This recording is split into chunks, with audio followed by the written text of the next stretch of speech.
Okey dah, aku dah start record. Siapa nak cakap dulu? Sila. San. Okey, cuba tengok dekat skrin korang. Nampak kan apa yang sebut dia kan? Nampak? Nampak.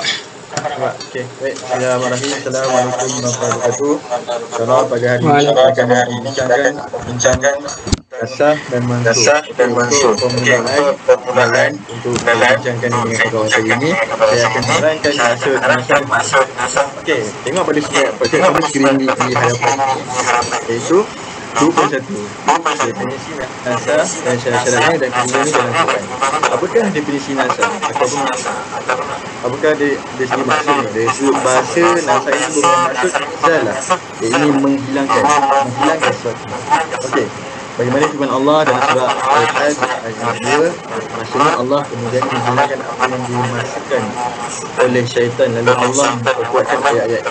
Ini juga digunakan untuk makna, iaitu pemindahan, iaitu memindahkan sesuatu dari suatu tempat ke tempat yang lain. Menurut istilah pula, Nasakh ini mengangkat, ini menghapuskan hukum syarak dengan dalil hukum dengan syarak yang lain. Yang kita akan tanya pula, dinasahkan sama ada nasakh bacaan dengan bacaan Quran dengan Quran, ataupun nasakh Quran dengan hadis. Semua dia berbincangkan tajuk ini juga. Okey. Dan seterusnya, apakah pula syarat-syarat nasakh? Hukum yang mansukh adalah hukum syarak. Maksudnya hukum syarak itu yang dinasahkan. Dalil menghapuskan hukum tersebut adalah kitab syar'i yang dalam dan datang kemudian dari kitab yang hukumnya dimasukkan. Kitab yang dihapuskan tidak terikat dengan waktu tertentu. Sebab jika tidak demikian, maka hukum akan berakhir dengan berakhirnya waktu tersebut. Faham tak? Dia faham dah? Okey, apakah Nasakh Mansukh ada di dalam Quran? Nasakh merupakan keputusan yang dianugerahkan Allah kepada umat kerana mengandungi beberapa hikmah. Antaranya ialah memudahkan. Okey, mungkin dulu beberapa hukum ni dia Allah masih datang di Islam. Hukum ni tak Allah masukkan secara terus. Dia berperingkat. Contohnya macam hukum Arab, dia berperingkat. Macam dulu sebelum Arab ni, kenapa janganlah kamu antum syukur hatta ta'lamu ma. Dia sebelum solat janganlah minum arak. Lepas tu dia masukkan sesuatu. Lepas tu ayat lain tak masukkan ayat ni. Okey. Dan ramai ulama yang menulis tentang Nasakh Mansukh, antaranya Abu Ubaid Al-Qasim bin Salam, Abu Daud Al-Sijistani, Abu Ja'far Al-Mubhah, Ibnu Al-Ambari dan Ibnu Al-Arabi. Ulama Islam sepakat tentang keberadaan ilmu ini pada dalam Al-Quran. Ilmu ni pun merupakan ilmu yang disepakati oleh ulama. Okey. Dan kemudian kita terus kepada 2.5, iaitu kita masuk pada bahagian dinding-dinding Nasakh. Apakah itu dinding-dinding Nasakh? Nasakh banyak. Nasakh yang pertama ialah Nasakh Al-Quran dengan Al-Quran. Dua, Nasakh Al-Quran dengan As-Sunnah. Dan yang ketiga, Nasakh As-Sunnah dengan Al-Quran. Yang keempat, Nasakh Sunnah dengan As-Sunnah. Okey, berarti ni dia punya bahagian saja ada 4 jenis bahagian. Quran dengan Quran, dengan Quran Sunnah dengan Quran, dengan Sunnah. Inilah dia terbalik video lah. Mana Quran dengan Quran dengan Sunnah dengan Quran, Sunnah dengan Sunnah. Gitu. Boleh faham Okey, kita masuk pada yang pertama, iaitu Nasakh Quran dengan Quran. Ini sepakati kebolehannya. Contohnya ayat tentang iadah 4 bulan 10 hari. Ini ada dalam Quran. Ayatnya apa ayat dia? Saya lupa dah. Nombor 2, Nasakh Quran dengan As-Sunnah. Nasakh Quran dengan hadis ahad. Jumhur berpendapat Al-Quran tidak boleh dinasahkan oleh hadis ahad sebab Al-Quran adalah mutawatir. Nasakh Quran dengan hadis mutawatir. Nasakh ini dibolehkan. Nasah sunnah ni tak semua sunnah boleh menasahkan hukum dalam Al-Quran. Nah, dia yang boleh dinasahkan dengan nasahkan Al-Quran ialah hadis mutawatir sahaja. Nasah ini dibolehkan oleh Imam Malik, Abu Hanifah, Ahmad dan satu riwayat sebab masing-masing keduanya adalah wahyu dengan Allah SWT dalam surah An-Najm ayat 3 hingga 4. Maksudnya dan tidaklah yang diucapkan itu Al-Quran. Jadi Al-Quran menurut kemahuan hawa nafsunya. Ucapannya itu tidak lain hanya wahyu yang diwahyukan kepadanya. Jadi maknanya pada Nabi Muhammad SAW. Boleh Yang ketiga pula, nasah as-sunnah dengan Al-Quran. Ini dibolehkan oleh jumhur. Sebagai contoh ialah masalah yang menghadap ke Baitul Maqdis yang dihisabkan as-sunnah dan di dalam Quran tidak terdapat dalil yang menunjukkan ungkapannya ini dinasahkan oleh Quran dengan firman-Nya. Maka palinglah mukanya ke arah Masjidil Haram. Ini berkaitan dengan arah kiblat, masalah arah kiblat. Baitul Maqdis ni merupakan kiblat utama. Tapi yang ni hukum ini telah dinasahkan oleh Al-Quran yang bermaksud ialah maka palinglah mukamu ke arah Masjidil Haram. Itu disepakati oleh ulama bahawa ini adalah kiblat untuk orang Islam. Okay. Yang keempat pula, nasah as-sunnah dengan as-sunnah. Dapat 4 bentuk, iaitu nasah mutawatir, hadis mutawatir dengan mutawatir, nasah ahad dengan ahad, nasah ahad dengan mutawatir, nasah mutawatir dengan ahad. Ini pun sama juga, mutawatir, ahad dengan ahad, tapi ahad dengan mutawatir dengan ahad. Dia khusus itu juga. Yang penting bila nasah as-sunnah dengan as-sunnah ni dia merupakan dua perkara saja. Dua perkara, maknanya dua jenis hadis saja. Hadis mutawatir, hadis mutawatir dengan hadis ahad. Okey. Yang pertama dibolehkan, sedangkan yang bentuk keempat terdapat perbezaan pendapat. Maknanya tiga ini satu nasah mutawatir dengan mutawatir, nasah ahad dengan ahad, nasah ahad dengan mutawatir ini pun itu salah tiga bentuk dibolehkan. Maknanya itulah lebih kurang nanti ini akan diperinci lagi. Itu ialah daripada saya.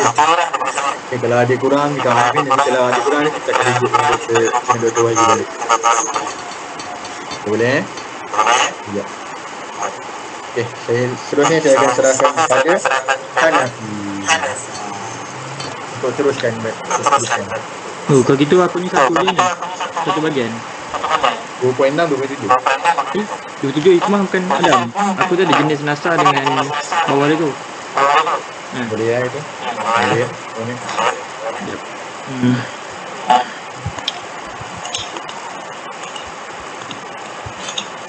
Kau tahu apa Nafi?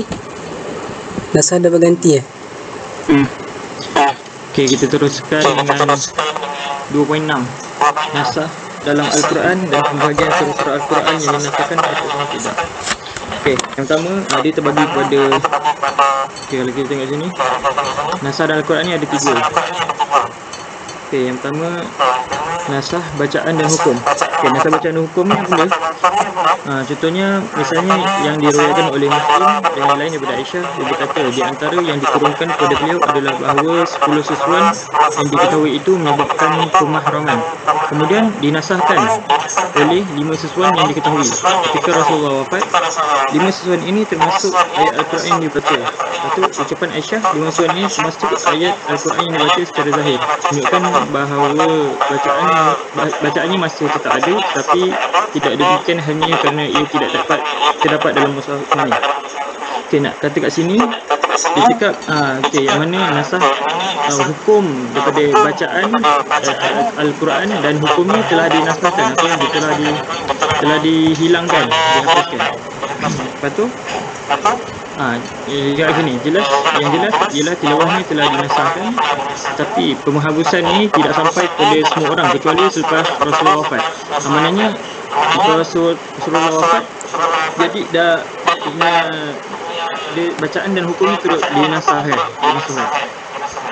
Okey.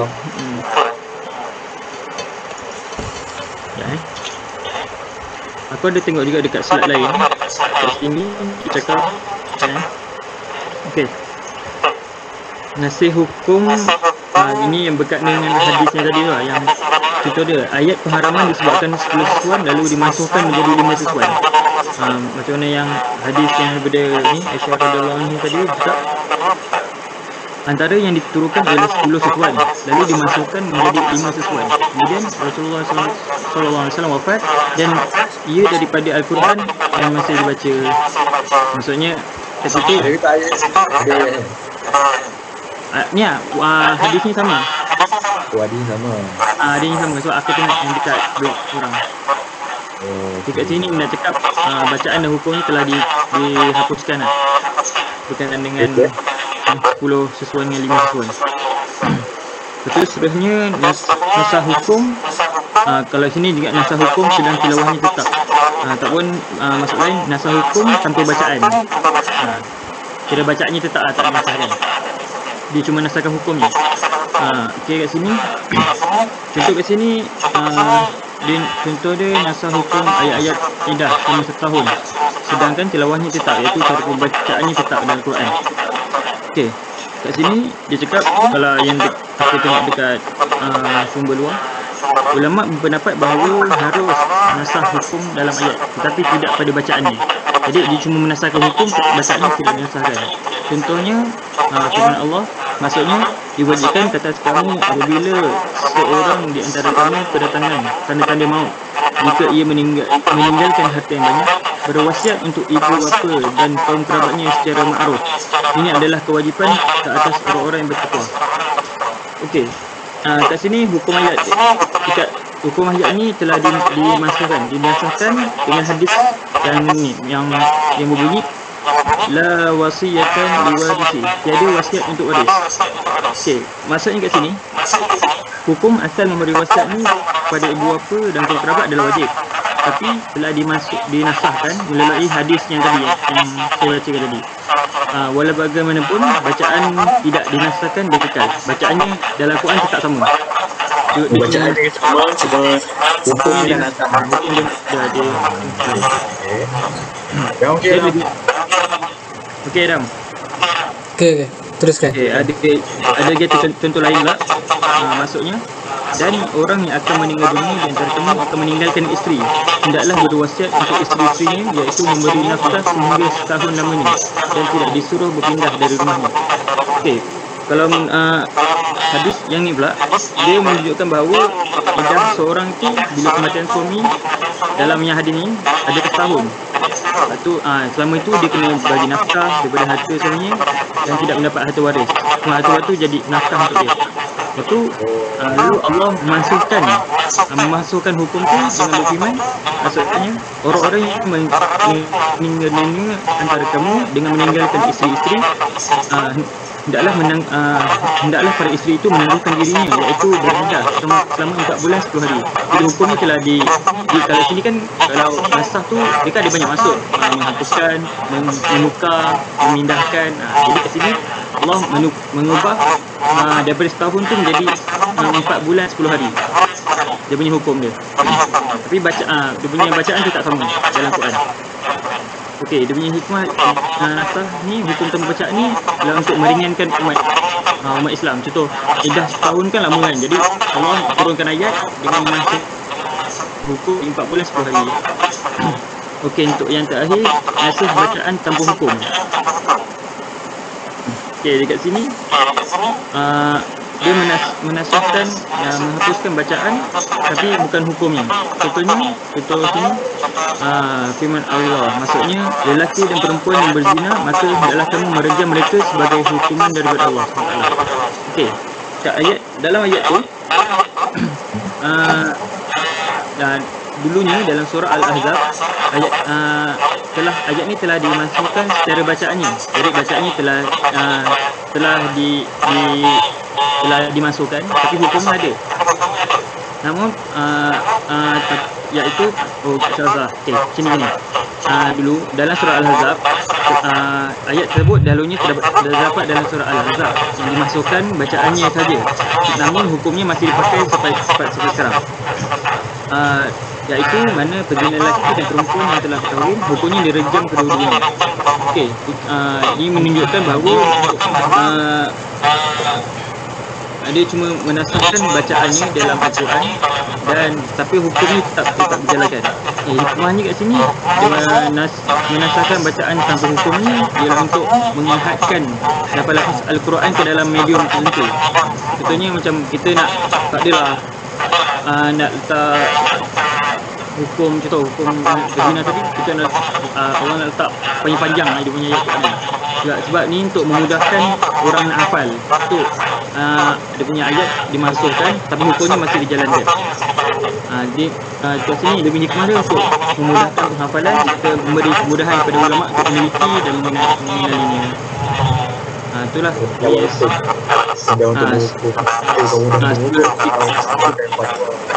Berkenaan dengan nasah berkenaan dengan nasah dalam Al-Quran. Dan ni kita tengok pula kalau kat sini pembahagian pembahagian surah-surah Al-Quran yang dinasahkan dan tidak. Sebagian ulama menyatakan bahawa surah-surah Al-Quran dapat dibahagikan pada 4 bahagian, sama ada dinasahkan atau tidak. Okey, kat sini yang pertama, surah yang tidak terdapat nasih dan mansukh terdapat 3 surah. Surah yang kedua, surah yang terdapat nasih mansukh yang sempurna, ada 25 surah. Surah yang ketiga, surah yang dalamnya hanya terdapat nasih saja, ada 6 surah. Dan yang terakhir, surah yang dalamnya hanya terdapat mansukh saja, ada 40 surah. Itu adalah sedikit pembahagian yang kita nak tahu pembahagian surah-surah Al-Quran yang dinasahkan dan yang ada dalam Al-Quran yang dinasahkan atau tidak. Jadi kalau nak tahu lebih lanjut, kita akan sama-sama nanti cari. Bolehlah kalau ada siapa-siapa nak buat tajuk, nak buat assignment ke, nak buat research sendiri, boleh tengok sini, cari 43 surah yang tak ada nasih masuk, mana yang ada nasih masuk sempurna, yang ada nasih je di dalam surah tu dengan yang ada masih dalam sini. Kalau nak tahu lebih. Okey, itu saja daripada saya. Seterusnya kita sambung kepada Adham. Okey, kita teruskan pembatangan. Sekejap.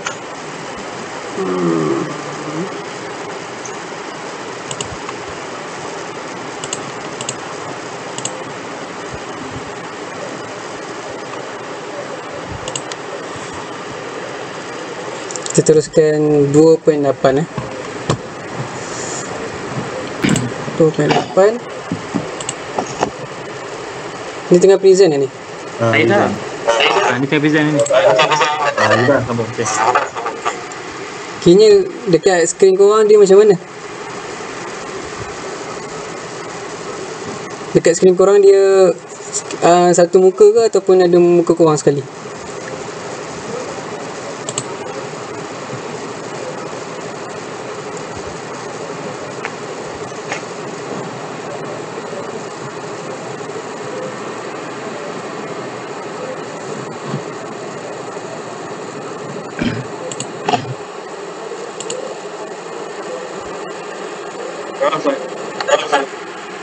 Azal.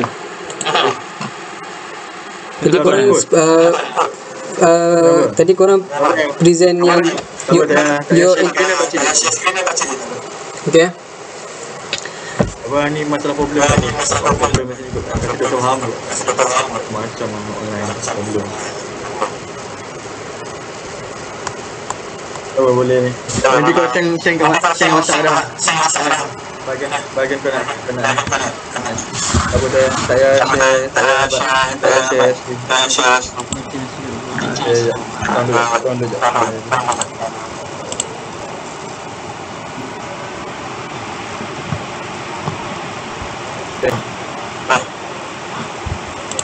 Ram. Ram, baca je lah. Baca. Ni aku present ni. Nampak? Ni. Ada kat handphone. Aku ada buka slide. Aku ada kan. Okey, tak apa. Baca je Ram. So apa Ram? Macam mana? 2.8 2.8. Sorry kalau masalah teknikal sikit tiba-tiba. Bila ada soalan online. Online satu, video banyak. Okey, tapi kita teruskan. 2.8 nasah dengan pengganti tanpa pengganti. Okey, pengganti dalam bahasa Arabnya adalah badal. Bagaimana pula nasah dengan pengganti badal dan tanpa pengganti badal? Okey, dia ada 4 kat sini. Kita terangkan satu-satu. Yang pertama, nasah tanpa pengganti. Nasah tanpa pengganti ni dia berlaku, contoh yang saya bagi ni berlaku ketika zaman Rasulullah. Contohnya penghapusan bersedekah sebelum menghadap Rasulullah sebagaimana firman Allah dalam surah Al-Mujadalah ayat 12. Maksudnya maksud ayat ni, hai orang-orang yang beriman, apabila kamu mengadakan pembicaraan khusus dengan Rasulullah, hendaklah kamu mengeluarkan sedekah kepada orang lain. Ayat ni Allah kata kalau kita nak jumpa kalau sahabat nak jumpa Rasulullah, kena bersedekah dulu baru dapat jumpa Rasulullah. Kemudian ayat seterusnya, ayat 13, Allah cakap kalau jika kamu apakah kamu takut akan memberi sedekah, takut kemiskinan. Lepas tu kepada takut kemiskinan, bersedekah untuk berjumpa Rasulullah. Allah tanya. Lepas tu Allah cakap, maka jika kamu tiada memperbuatnya, Allah mengampunkan dosamu, Allah menerima taubatmu. Dan tetapi maka dirikanlah solat, tunaikan zakat, taatlah kepada Allah dan Rasulnya, dan Allah Maha mengetahui apa yang kamu kerjakan. Okey, itu yang pertama. Yang kedua, nasah dengan pengganti yang lebih ringan. Okey, yang ini berkaitan dengan puasa, yang mana ayat surah Al-Baqarah ayat 187, uhilla lakum lailatus siyami rafath ila nisaikum, dihalalkan bagi kamu pada malam hari bulan puasa bercampur dengan isteri-isteri kamu. Okey, ayat yang seterusnya ayat 183 surah Al-Baqarah. Ayat yang tadi saya baca ni, dia menasahkan ayat yang saya akan baca ni, yang mana hai orang-orang yang beriman, diwajibkan ke atas kamu berpuasa sebagaimana diwajibkan atas orang-orang sebelum kamu bertakwa, sebelum kamu, agar kamu bertakwa. Maksudnya Allah kata berpuasa pada siang hari, tapi Allah menasahkan bagi ringan supaya malam harinya boleh melakukan persetubuhan antara suami isteri. Okey, yang tu yang ketiga, yang tu yang kedua. Dalam puasa tu para sahabat memudahkan isteri berwakaf, wakaf pula buat apa dekat masjid tu, beriktikaf. Beriktikaf. Maknanya wakaf tu lain. Wakaf lain. Maknanya beriktikaf tu sebulan lah, sebulan tak balik semua. Ya. Mungkin itu kot sebabnya Allah keluarkan itu kira-kira. Nak bagi peluang lah kepada. Okey. Yang ketiga, nasah dengan pengganti yang sepadan, maksudnya dia sama. Contohnya kita nak senang lihat, contoh penghapusan kiblat menghadap ke Baitul Maqdis dengan menggantikannya menghadap ke Kaabah. Firman Allah, kau fawalli wajhaka syatrul masjidil haram, maka palinglah kamu mukamu ke arah Masjidil Haram. Surah Al-Baqarah ayat 144, yang mana Allah kata palinglah kiblatmu daripada Masjidil Haram ke Mekah Al-Mukarramah, Kaabah. Yang mana yang sepadannya perbuatan yang sama tapi tempat yang berbeza. Okey, boleh faham? Boleh? Okey, yang keempat, nasah dengan pengganti yang lebih berat. Okey, yang ni berkaitan dengan penghukuman zina. Yang pada ayat surah An-Nisa ayat 15, Allah kata kat sini kepada wanita-wanita yang melakukan perkara keji. Perkara keji ni difokuskan untuk yang bermaksiat, melakukan zina. Okey, hukuman dia apabila kamu telah memberi persaksian. Okey, kalau kita nak mengatakan bahawa penzina tu kita kena ada 4 orang saksi. Okey, daripada 4 orang saksi ini, kemudian mereka telah memberi persaksian. Maksudnya 4 orang saksi ni menyatakan bahawa betul perbuatan yang perempuan tu melakukan zina. Maka kurungkanlah mereka, hukuman dia kurungkanlah mereka, wanita-wanita itu dalam rumah sampai mereka menemui ajalnya, atau sampai Allah memberi jalan lain kepadanya. Okey, ayat tu ayat kurung sampai mati, atau kurung sampai menemui ajalnya, atau tunggu sampai Allah memberi jalan lain kepadanya. Okey. Lepas tu Allah menasahkan ayat ni dengan ayat yang pada surah An-Nur ayat yang kedua. Maksudnya perempuan yang berzina dan lelaki yang berzina, maka sebatlah tiap-tiap mereka 100 kali sebatan. Okey, penzina lelaki dan perempuan dia kena hukum dia 100 kali sebatan, dan bagi mereka yang sudah berkahwin hukuman dia adalah rejam sampai mati. Dan jika kamu beriman kepada Allah dan hari akhirat, dan hendaklah pelaksanaan hukuman mereka disaksikan oleh sekumpulan orang-orang yang ramai. Maksudnya hukuman tu mesti dilihat oleh semua orang, dilihat oleh orang ramai, tak boleh dalam satu bilik, maksudnya Boleh tak boleh tertutup maksudnya tak boleh tertutup. Dia ada hikmah dia kat sini. Kalau kita lihat hukuman tu, kita mendatangkan keinsafan daripada diri kita agar kita tak buat perbuatan zina tu. Kalau kita tengok takutnya dosa hukuman yang kena perbuatan zina ni kan. Okey. Tapi yang atas tu dia keempat sampai akal lah. Akal. Tapi dinasahkan sampai jenazah kan. Tapi sampai akal lah. Sampai akal lah. Asalnya hukuman sampai menemui ajal. Asalnya pada surah Nisa tu. Lepas tu Allah datangkan ayat yang kemudiannya mendatangkan hukuman yang lebih berat daripada menemui ajal. Yang lebih hukuman berat, macam istilah dia kan buat orang-orang mungkin ringan ke nak rasa lebih berat sebab kan masa kurung kan dikurung kan orang tak nampak ya. Orang tak nampak daripada buat depan orang air original air tu kan sama dengan pengajaran orang mungkin dia kaji juga rasa hikmah dia nak jadikan, padahal hukum Allah macam mana tahu nanti orang tak mengerti. Dia ada hikmah dia di sebalik hukuman yang Allah berikan kan. Tak ada buat saja-saja. Betul. Yang tu mudah jadi sebab depan orang ramai yang selain Islam dia ganti nasa yang lebih berat. Nasa yang lebih berat. Lebih berat sebab dia hukuman dia tertengah orang. Dia berat kan. Nak tanggung malu apa semua. Lagi berat betul. Okey, yang tu dah habis untuk 2.8 nasah dengan pengganti dan tanpa pengganti. Kita seterusnya dengan 2.10 contoh-contoh nasah. Kita boleh tengok dalam PDF tu. Dia ada 3 kat sini.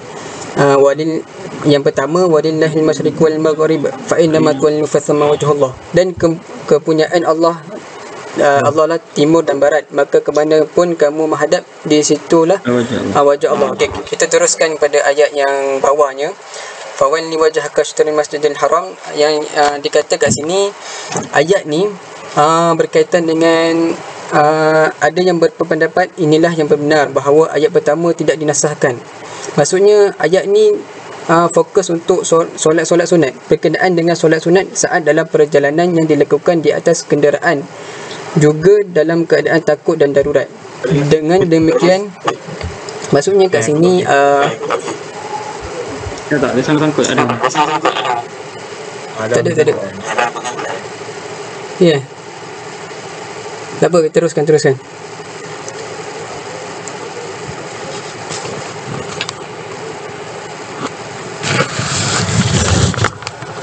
Gangguan internet.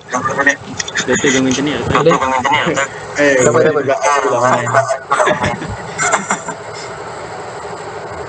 Okey, teruskan lah. Dengan demikian hukum ini dia nak nasahkan tentang ni menghadap kiblat. Dia anggap kita ni kat mana pun semayang sebab Allah kan kat mana-mana kan, jadi boleh menghadap mana-mana. Cuma Allah turunkan ayat tu menukarkan, menasahkan, jadinya palinglah kamu ke arah Masjid Haram. Jadi ada tempat panduan. Dia ada dua pandangan. Maksudnya pandangan pertama, ayat ni tak dinasahkan sebab solat sunat ketika berkenderaan dan perasaan takut. Lepas tu dengan demikian hukum ini tetap berlaku. Maksudnya benda tu berlaku disebabkan solat sunat. Okey.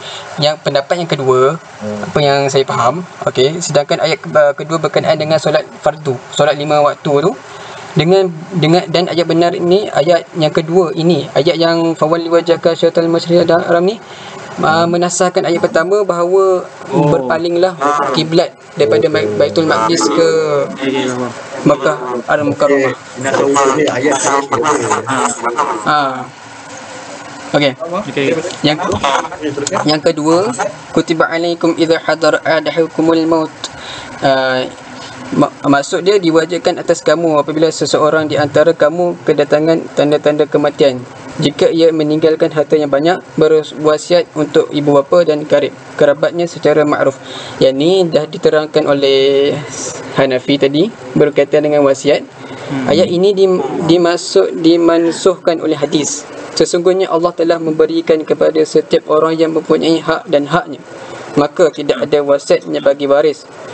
Hadis riwayat Abu Daud dan Tirmizi. Okey, yang saya baca tadi berkaitan dengan apa yang telah diterangkan oleh Hanafi. Tak apa, kita teruskan dengan contoh-contoh nasah yang terakhir. Iyakum minkum isyuruna sabirun yaghlibu mi'atain. Jika ada 20 orang yang sabar di antara kamu, nescaya mereka akan dapat mengalahkan 200 orang musuh. Lepas tu Allah menasahkan, ayat ini telah dinasahkan oleh ayat yang saya akan baca ni. Maksudnya dalam surah Al-Anfal, ayat selepas ayat tadi, ayat yang ke-66, sekarang Allah telah meringankan kepadamu dan dia telah mengetahui bahawa padamu ada kelemahan. Maka jika di antara kamu 100 orang yang sabar, nescaya mereka akan dapat mengalahkan 200 orang yang sabar. Maksudnya kalau maafkan saya, 200 orang kafir. Maksudnya 100 orang yang sabar boleh mengalahkan 200 orang kafir. Daripada ini kita dapat lihat kemenangan orang Islam dengan hanya bersabar sahaja. Allah menjanjikan kemenangan terhadap mukmin yang bersabar. Okey, yang itu saja daripada saya. Kalau akhir tu tadi saya satu poin je. Okey, kita tengok poin akhir ni, poin 11. Itu persoalan lain berkaitan dengan nasah Al-Quran. Okey, kat sini ada beberapa soalan dalam nasah Al-Quran. Yang pertama, sebahagian ulama menjelaskan bahawa pada umumnya urutan nasah dalam mushaf atau Al-Quran berada selepas mansuh, kecuali pada ayat iddah dalam surah Al-Baqarah dan ayat tentang harta rampasan dalam surah Hajj. Okey, kat sini dikatakan kebanyakannya ayat nasah lepas ni mesti ayat mansuh. Tapi kecuali pada ayat iddah, ayat tentang tadi tu yang pasal kematian isteri yang kematian suami, dengan ayat tentang harta rampasan dalam seterusnya Ibnu Al-Hashar menjelaskan bahawa cara untuk mengetahui nasah adalah melalui periwayatan yang jelas daripada Rasulullah atau daripada sahabatnya yang mengatakan bahawa ayat ini menasahkan ayat yang ini.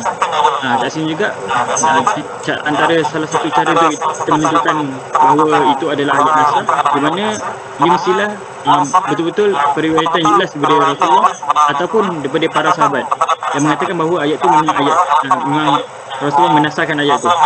Okey, dan yang terakhir, pendapat para musafir awam tentang ayat yang dinasahkan tidak boleh dijadikan pegangan. Bahkan para mujtahid pun tidak boleh berijtihad tentangnya kerana tidak didukung oleh riwayat yang sahih. Okey, kalau kat sini para musafir awam ni dikatakan bahawa tentang ayat yang dinasahkan tidak boleh dijadikan pegangan. Mungkin pada pembacaan saya, yang tidak boleh jadikan pegangan sekiranya yang dinasahkan itu kepada, contohnya kalau pada hadis, pada hadis ahad, kerana hadis ahad memang tidak boleh dijadikan pegangan sebab dia tidak sementara dengan hadis mutawatir, kecuali pada kira kita menasah kepada Al-Quran ataupun hadis yang mutawatir boleh dijadikan pegangan. Boleh menggunakan hadis ahad tapi dengan syarat hadis dengan hadis itu. Quran Betul, hadis dengan hadis. Asalkan ini. Okey. Rumusan sikit. Okey. Asal ialah mengangkat menghapuskan hukum syarak dengan dalil hukum syarak yang lain. Walaupun dia mengangkat semua, dia tak semestinya menghapuskan hukum. Ada macam ada Ham terangkan tadi, ada juga yang dia tukar. Maknanya hukum sebelum ni ringan, dia tukar hukum lebih berat. dan sebaliknya juga. Dia banyak, dia tak ada spesifik. Dia macam okey, NASA ni mungkin hukum hilang, tidak. NASA mungkin ayat ni hilang, tidak. Dia bermacam-macam. Itu hanya dia punya rahsia. Allah punya rahsia.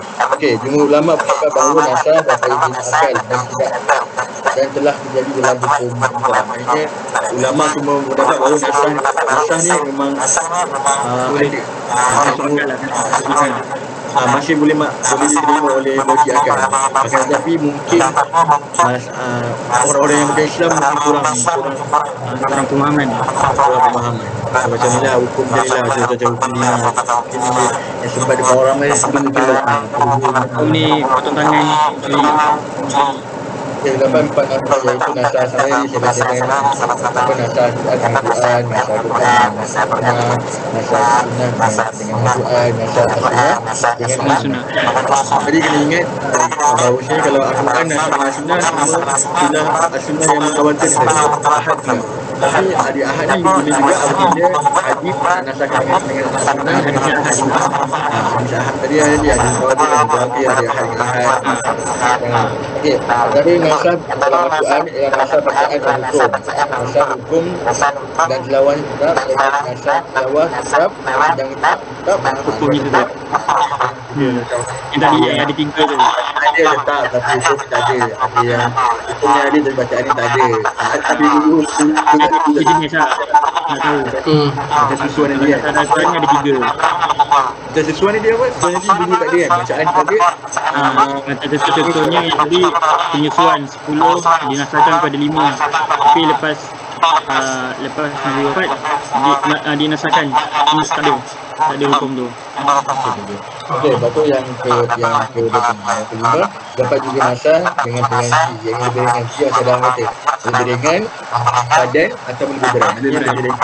Jadi berat, start berat, diringankan. Tapi sepadan ni sama je, hukum ni pun sama je. Ada yang ada pada asalnya ringan tapi dari akhir berat. Gitu. Tapi rasa mesti ada sebab juga nama Allah Allah. Ada kebahnya. Sebab yang berlaku dalam zaman sahabat dan lebih-lebihan dan ada juga yang berhati-hati dengan berdasarkan masalah nasa kepada penyusunan yang sahih. Kalau hukum nasa ni dia ada lama berhati-hati dalam hukum di dalam Islam. Akan tetapi ada beberapa hukum tu yang pada fikiran kita sendiri mungkin kejam. Sebenarnya itulah apa yang Allah katakan. Mungkin ada cuma yang lain ni kita kena ni lah. Untuk yang lebih ni lain kita kena duduk tu lah. Ini sekadar panjang kita saja. Betul. Saya pun tak berapa faham sangat. Mungkin Dato' boleh terangkan lagi. Terangkan lagi. Kita ni mungkin keterangan kita ni keterangan ikut pemahaman kita. Pemahaman kita. Kami ini faham kami. Ini faham sendiri ya. Betul juga. Kita akan juga kepada orang alim. Kita boleh komen. Ini saja yang kita boleh bicarakan, insyaAllah. Semua ni pun kita tak ada ambil ilmu daripada doktor dengan ada beberapa yang kita tambah. Harap kalau ada keramaian ni minta maaf ya. Okey Doktor. Yang penting semua merah. Itu bukan janji ya. Bukan janji tapi Betul lah. Okey, janji dari bagi. Okey, Adam. Boleh. Okey, Assalamualaikum warahmatullahi wabarakatuh. Assalamualaikum. Terima kasih.